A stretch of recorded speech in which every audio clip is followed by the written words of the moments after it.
Você já ouviu falar em pacta corvina? Parece complicado, né? Mas isso pode evitar que você cometa um erro grave ao tentar proteger o seu patrimônio. Hoje eu vou explicar de forma simples, direta e estratégica qual a diferença entre planejamento patrimonial, que é totalmente legal, e o pacto de corvina, que é completamente proibido no Brasil. Esse é um tema que gera muita confusão, inclusive entre pessoas instruídas. E a falta de clareza pode custar caro em impostos, conflitos familiares e processos judiciais. Então fica comigo até o final desse vídeo, porque esse conteúdo pode mudar completamente a forma como você pensa o futuro do seu patrimônio. O planejamento patrimonial, também chamado de planejamento sucessório, é uma estratégia legal que permite antecipar e proteger a transferência de bens entre gerações.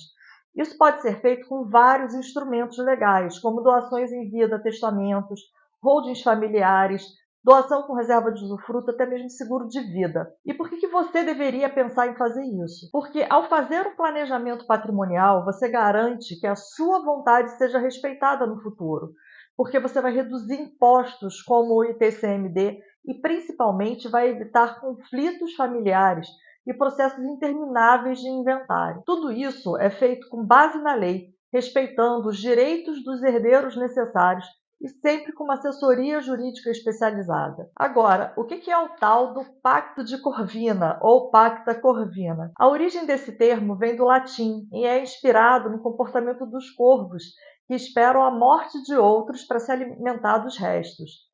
É meio feio, né? Mas é bem isso mesmo. No direito, esse termo define acordos feitos entre herdeiros, enquanto o titular do patrimônio ainda está vivo, com o objetivo de antecipar a partilha da herança.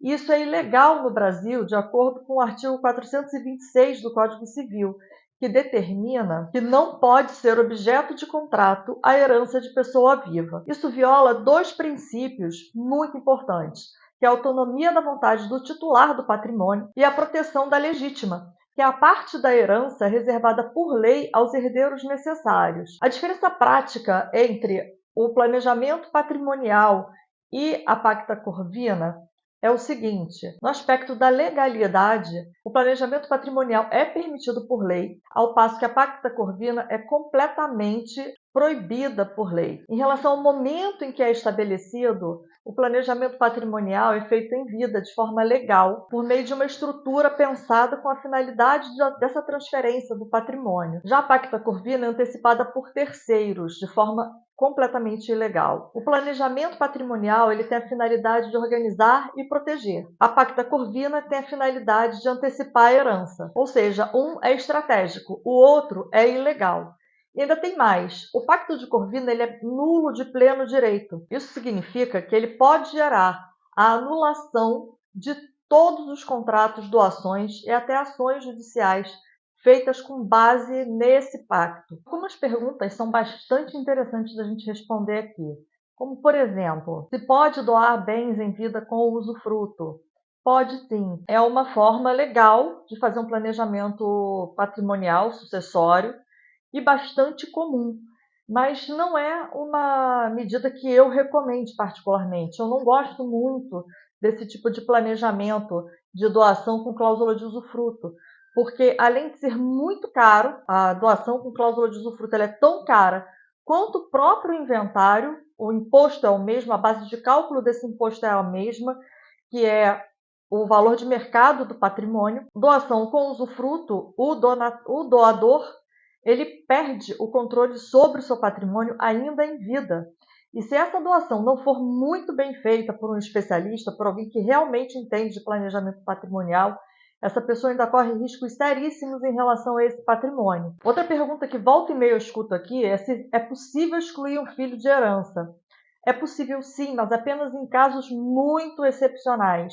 A regra aqui no Brasil é a não exclusão de filhos de herdeiros legítimos da herança. Também me perguntam se é possível dividir o patrimônio com outros parentes, como sobrinhos, afilhados ou pessoas queridas próximas. E eu sempre digo que é possível e que o ideal é que seja feito esse planejamento da melhor forma possível, mais transparente e respeitada a legítima dos herdeiros, para que esse planejamento não seja objeto de nenhum questionamento futuro. Se o pacto sucessório é ilegal. O pacto sucessório, assim dito, né, é diferente do pacto de Corvina.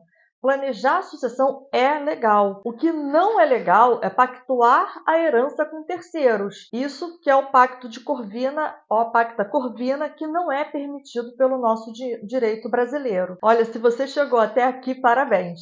Você já sabe mais do que a maioria das pessoas sabe sobre o que pode ou não ser feito em termos de planejamento do seu patrimônio.